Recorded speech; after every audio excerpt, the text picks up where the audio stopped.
Moikka!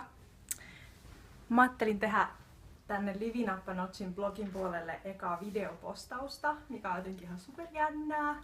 En mä ikinä puhunut kameralle enkä tehnyt varsinkaan blogiin mitään videopostausta. Se on kuitenkin aina ihan eri juttu kuin ihan vaan kirjoittaa ja jutella teidän kanssa sillä muuten. Mut nyt oli itse asiassa hyvä juttu, hyvä mahis siihen, koska mä ajattelin vastata näihin teidän kysymyksiin tällä videolla. Niin tästä saa ehkä siitäkin vähän enemmän käsitystä, kuka täällä kirjoittelee. Mä jaan näiden kysymyksiä vähän aiheittain, niin aloitetaan näistä kevyistä jutuista ennen kuin mennään niihin vähän syvällisempiin juttuihin, niin tulee tällainen smoothie siirtyminen tähän videomaailmaan. Kiitos ylipäätään, että lähetitte näitä kysymyksiä, tosi kivoja kysymyksiä. Ja kiva ylipäätään tietää, että mitä te haluaisitte tietää ja kuulla. Ja täältä tuli monta itse asiassa ihan muutakin postausideaa näistä nousi. Mutta aloitetaan näistä kysymyksistä.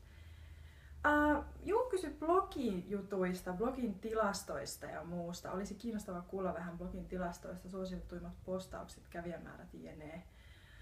Täällä Living Up a Notchissa mulla on semmonen 1000-2000 kävijää tai lukijaa päivässä, riippuen vähän siitä, että postaanko mä vai en. Ja nämä on nyt niitä blokkerilukuja ja sitä Google Analyticsia mä en osaa käyttää.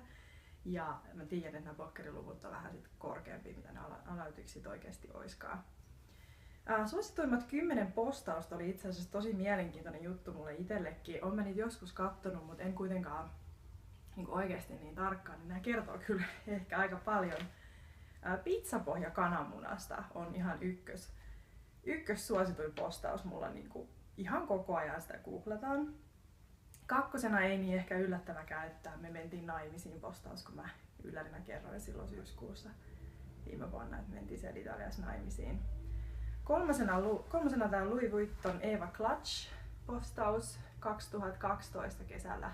Mä ostin valmistujaslahjaksi ton Eva Clutchin ja siitä on tullut 3. suosituin postaus edelleen. 4. on tää Me ostettiin pala saarta viime heinäkuussa, kun ostettiin se saaripala. Se kiinnosti. 5.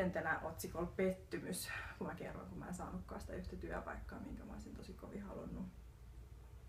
6. on Bad Week Good Risotto, eli silloinkin oli taas syvällisiä ahdistusongelmia meneillään ja silloin kirjoittelin pitkän tauon jälkeen tein risottoa ja mä en muista mitä kerroin, jotain juttuja.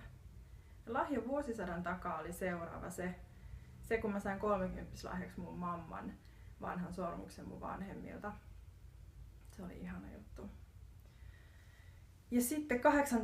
rantakunnossa postaus viime kesältä, missä mietittiin vähän ulkonäköpaineita ja tällaisia omia fiiliksiä siihen, mikä oli mun tosi hyvä postaussarja kaikilta muiltakin.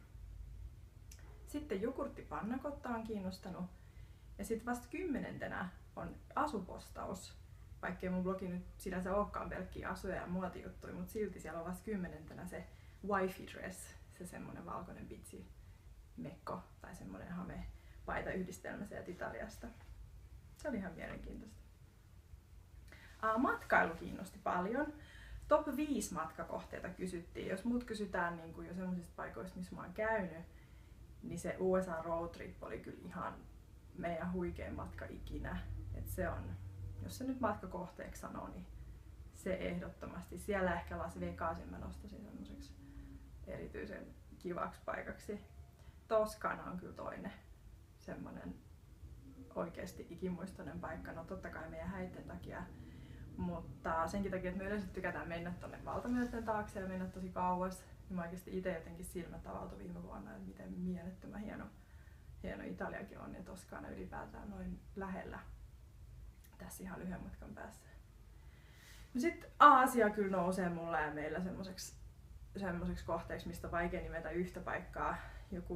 Joku Aasian isoista kaupungeista, Singapore, Hong Kong, Peking ehdottomasti. Ja ne rantapaikatkin, missä siellä ollaan oltu. Mut ylipäätään moni, kun ei ole Aasiassa käynyt, niin sitä mä kyllä todella suosittelen. Peking on tietysti meille semmoinen rakas paikka aina, kun Antti asui siellä sen 3 vuotta, niin sitten tuli semmoinen läheinen paikka. Kysyttiinkin, että mitä matkakohteita suosittelisit ehdottomasti, niin näistä se tulikin, mutta helpompi olisi melkein sanoa, mitä mä en suosittelisi. Arupel mä en lähtisi uudestaan ja sitten Miami kai jotenkin kyllä isken oikein muuhun, vaikka se Jenkeissä onkin, missä mä muuten tykkään. Sitten kysyttiin, millaisia matkajuttuja mä haaveilen tulevaisuudessa tekeväni. Niin just nyt mua kiinnostaa hirveästi Lähi-Itä tai Pohjois-Afrikka, joku Marokko, Omanista mä luin Mondosta just tosi kivan jutun. Dubai tietysti aina, mä en ollut missään siellä päin. Ja tää on niin pöllöä, siis mä suunnittelen sitä mökkisisustusta nyt tietenkin ihan innoissani. Niin sinne mä mietin sitä semmoista marokkolaislaattaa sinne kylppäriin ja siihen pukuhuoneeseen. Niin musta tuntuu ihan pöllöltä, että me oltaisiin ikinä jotenkin käyty fiilistelemässä sitä aitoa tunnelmaa siellä. Mä just ehdottelinkin tuossa Antille, että jos niin pystyisi ennen sitä, kun niitä pitää ruveta asentaa sinne, niin lähtisi käymään siellä, jos meillä mihinkään lomaan nyt on aikaa ja rahaa tässä niin mökkiprojektin tiimelyksissä, mutta sinne olisi kyllä kiva mennä. Ja sitten mulla jäänyt hirveästi mieleen tämmöiset vähän erikoisimmat jutut nyt, joku junamatka Siberian läpi Pekingiin ja jotkut tämmöiset paikat. Sitten Etelä-Amerikka on kyllä yksi semmoinen, mikä on meidän molempien mielestä tosi vahvasti ollut jo pitkään, että siellä pitäisi päästä käymään. No pelkääks mä matkustaa maailmalla, kun kaikenlaista tapahtuu? Siis tietyllä tavalla joo, mut kyllä mulla on semmonen naivi usko vaan, että no ei mulle nyt voi käydä, mikä siis on, ei saa ajatella niin, mutta toisaalta ei saa antaa sen pelonkaan niin kuin antaa hallita sitä. Matkustaminen on niin suuri ilo ja onni jotenkin, että se olisi ihan kauheata, jos antaisi sen pelon hallita sitä. Väenpaljouksissa joskus tulee semmoinen mieleen jossain juna-asemilla, lentoasemilla ja joukkotapahtumissa on sellainen, että nyt jos täällä tapahtuisi jotain, niin että se olisi niin kuin todennäköisempää. No Helsingistä sen verran, että mun suosikki ravintolat, kahvilat, kysyttiin ylipäätään, sitten kysyttiin lempiravintolaa just Helsingissä, niin kyllä noit BV-ravintolat eli Tommy Björkin ravintolat on mun ihan lemppareita, Gaijin varmaan siis ihan niistä kaikista lempparein. Sushi Bar on älyttömän hyvää sushia ja sitten kahviloista Cafe Engelistä tykkään hirveästi ja Strindbergistä. Äiti on tulossa kanssa viikonloppuna, niin mä ajattelin, että mennään sinne ehkä sunnuntai-aamuna Engelin tai Strindbergin vähän aamiaiselle. Ne on kyllä ihan parhaat. Sitten kaunein paikka Helsingissä, jossa mä suosittelisin käymään kesällä. Ja tää on kyllä vähän paha, koska me ollaan...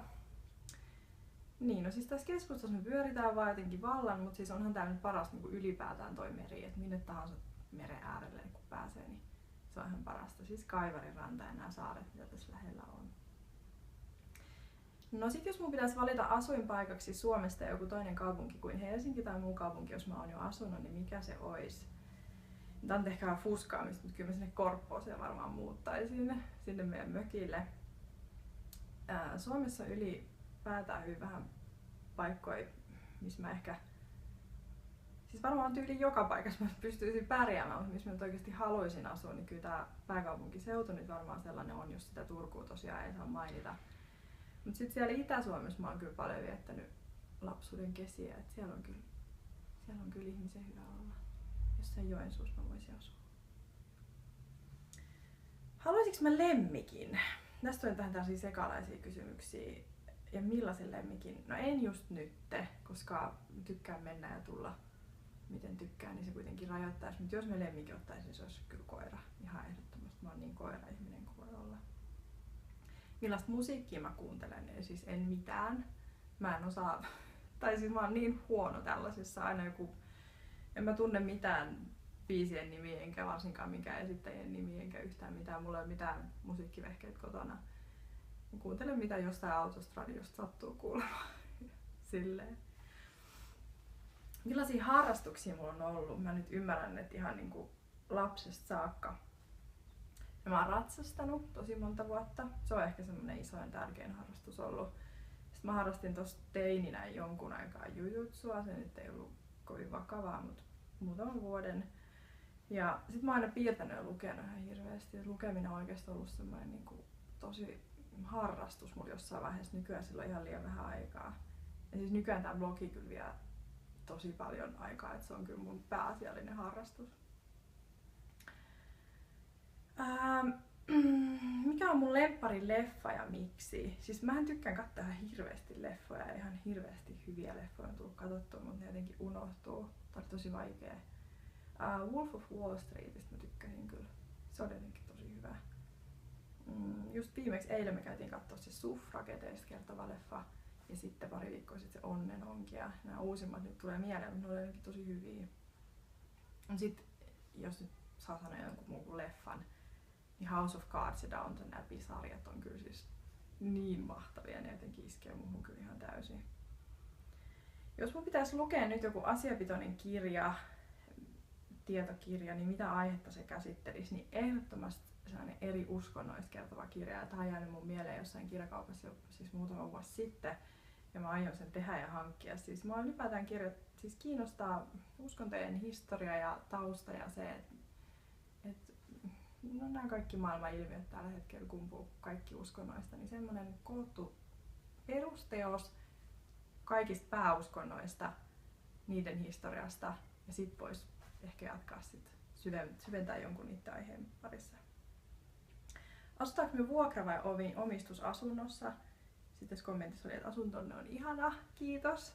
Tää on meidän oma, tai siis Antin omistusasunto tällä hetkellä. Pituus ja paino. No tää on nyt sit vähän sellainen, että no joo, 172 senttiä mä oon pitkä ja mä oon painanut semmonen 70-80 kiloa viimeiset vuodet ja nyt ollaan ehkä siellä vähän yläpäässä, mistä en kyllä tykkää yhtään. Mut se siitä.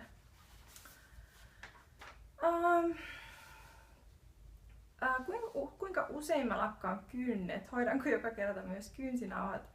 Siis mä lakkaan ihan hulluna kynsiä. Nyt mulla on tällaiset omat töpöt, ei siis mitään rakennekynsiä. Oho, mä unohdin sormuksen. Melkein päivittäin mä lakkaan kynsiä ja hoidan kynsinauhat tavallaan samalla. Mitä hiustenhoitotuotteita mä käytän? No, tosi eri merkkejä, erilaisia hoitoaineita, shampoota, tyvituuhennusvaahtoja ja sellaisia suihkeita, jätettävää hoitoainetta, lämpösuojaa oikeastaan aina, hiusöljyä, hiuspuuteria, lakkaa. Mut mulla ei nyt oikeastaan ole mitään sellaista yhtä suosikkimerkkiä. Mä yleensä otan mitä mun kampaajan löytyy. Siellä on nyt ollut Four Reasons ja Davines-merkkistä juttua tosi paljon. Paljon mä käytän viikossa elämiseen rahaa? No tää on kans nyt sillä vähän vaikeakin kysymys, että lasketaanko tähän nyt lainat ja asumisen kulut, laskut. No jos niitä ei lasketa, eikä mitään sellaista shoppailua, siis jotain vaatteiden ostamista tai jotain, niin, eli siis tyylin pelkkää ruokaa, niin jotain leffamenoja, käyntejä 100 200 viikossa, en osaa. Riippuu tosi paljon. Käykö mä koskaan ystävieni kanssa ulkon juhlimassa tai tanssimassa tai vietänkö tyttöjen iltoja? Siis joo, mutta ihan liian harvoin. Sitä tuli tehtyä tosi paljon tuolla Turussa jotenkin opiskeluaikaa ja siellä oli ystävät samassa elämäntilanteessa, niin se oli jotenkin helpompaa ja semmoista spontaanimpaa. Nykyään me nähdään arki-iltoina kavereiden kanssa tosi paljon ja sitten baarissa ei tullut kyllä käyty jotenkin yhtään. Silloin vappuna itse asiassa olikin sellainen fiilis, että jos nyt olisi kiva lähteä jonnekin ja sitten otin kahvittais nukkua. Ei kuitenkaan minkään baarin menty. Ihailemasi julkisuuden henkilö. No mä en kyllä fanita oikein ketään. Siis täytyy sanoa, että mä seuraan niin paljon noita huippublokkaajia jotenkin, että ehkä semmoiset ihmiset, mä ihailen esimerkiksi jotain kalastajan vaimoa, tätä Johannaa, siis hänen semmoisen maanläheisyyden, semmoisen ystävällisyyden ja lämmön takia. Ja sitä, miten hän on onnistunut siitä tekemään semmoisen brändin. Ja en mä oikein osaa sanoa ketään julkisuuden henkilöä, ketä mä nyt ihailisin. On toisaalta paljonkin sellaisia, mutta ei mulla oikeastaan ole sellaista yhtä mitään esikuvaa. Otetaan tällainen yksi, joka oli tässä sekalainen kategoriassa, tällainen kysymys, mikä on vähän sit syvällisempi, että mitä mieltä mä olen tasa-arvoisesta avioliitosta, niin mulla on kyllä tähän ihan tosi selkeä kanta, että se ei ole kyllä keneltäkään pois ja mä kannatan sitä ehdottomasti. Tuntuu, että se on noussut jotenkin, itse asiassa eilen kun me katsottiin sitä Suffragetti-leffaa, eli Suffragetit oli näitä naisia, jotka kannatti naisten äänioikeutta, äänioikeuden, siis naisille äänioikeuden saamista Britanniassa 20-luvulla, tai sitä ennen jo. Niin siinä mä sanoinkin Antille, kun me käveltiin sieltä leffasta ulos, mä että vitsi, että mietin, että me tässä niinku 100 vuoden jälkeen katsotaan tällaista leffasta ja ajatellaan, että onpa hirveetä, että tollaista joskus ollut, ja mä koen, että tämä tasa-arvoinen avioliittoasia on niinku tällä hetkellä ollut ihan samanlainen, että tämä on niinku 100 vuoden päästä ihan naurettavaa, jotenkin uskomatonta, että tästä niinku vielä 2000-luvulla on jahnattu.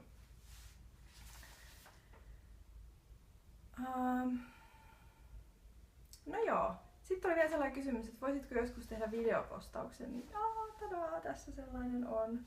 Mä oon jotenkin halunnut tehdä tällaisen tosi pitkään, mutta sitten kun nämä mun tietotekniset taidot on niin surkeat, että mä en ole todellakaan osannut editoida niitenkään yhtään mitään. Mutta sitten mä testasin siellä mökillä viime viikonloppuna tämän kännykän kanssa, että no nyt ihan sama, ei tule ehkä niin laadukasta, mutta olkoon, että tää toimii ihan yhtä hyvin. Mä luulen, että pidetään tää nyt tässä. Mun täytyy jatkaa näitä kuitenkin sitten. Täällä oli vielä paljon kysymyksiä ja sitten oli paljon sellaisia henkilökohtaisia kysymyksiä, mihin mä vastailen sitten ehkä toisilla videoilla. Täytyy varmaan parikin tässä vielä jatkaa.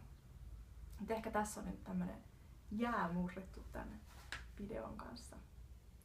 Niin ei mitään, jatketaan myöhemmin. Katsotaan saaks mitä sammutettua. Moikka!